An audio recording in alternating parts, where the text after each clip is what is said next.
channel saya Cikgu Giri. Saya telah menghasilkan beberapa Siri yang menggunakan software online yang dipanggil Photopea. Photopea boleh diakses melalui www.photopea.com. Melalui Siri-Siri yang saya hasilkan, kita akan belajar beberapa teknik seperti menghasilkan projek baru, mengeluarkan background, mengedit gambar, menggunakan option blending dan juga menghasilkan timeline. Jadi teruskan bersama saya. Jom. Baik, ini adalah halaman Photopea, www.photopea.com. Ya, saya akan tunjukkan basic bagi siri pertama ini, iaitu function-function yang ada di dalam layout Photopea. Okey. Untuk ke laman Photopea, kita hanya perlu ke www.photopea.com. Di sini kita akan ke laman editor untuk mengedit gambar.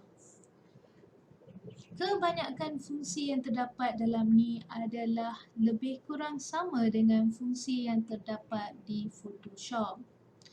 Baik, sebelum kita mula menghasilkan gambar, saya akan tunjukkan cara untuk membuka new project. Kita hanya perlu ke file dan tekan new. Okey, kita boleh namakan projek ini sebagai thumbnail.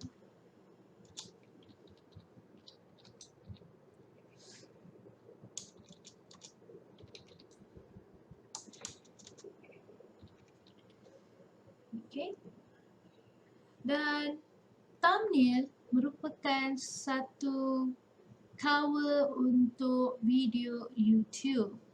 Jadi kebanyakan masa kita akan menghasilkan thumbnail setiap kali kita menghasilkan suatu video untuk YouTube. Okey, sekiranya memerlukan canvas yang sedia ada, kita juga boleh pilih di sini di bawah create. Okey.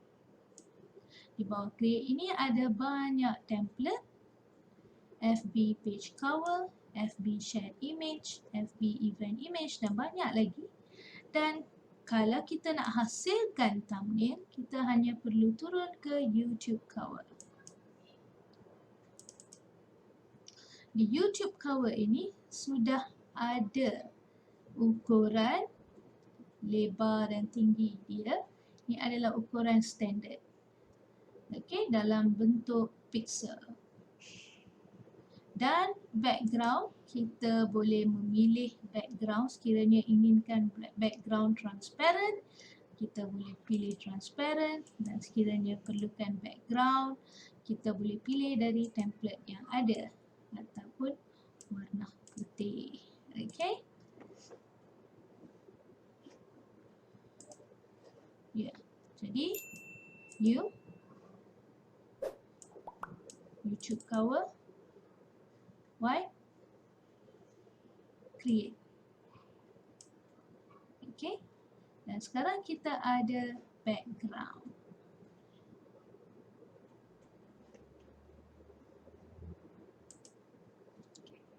Kita juga boleh menghasilkan YouTube cover menggunakan template yang sedia ada. Sini adalah pilihan-pilihan yang diberi. Okey.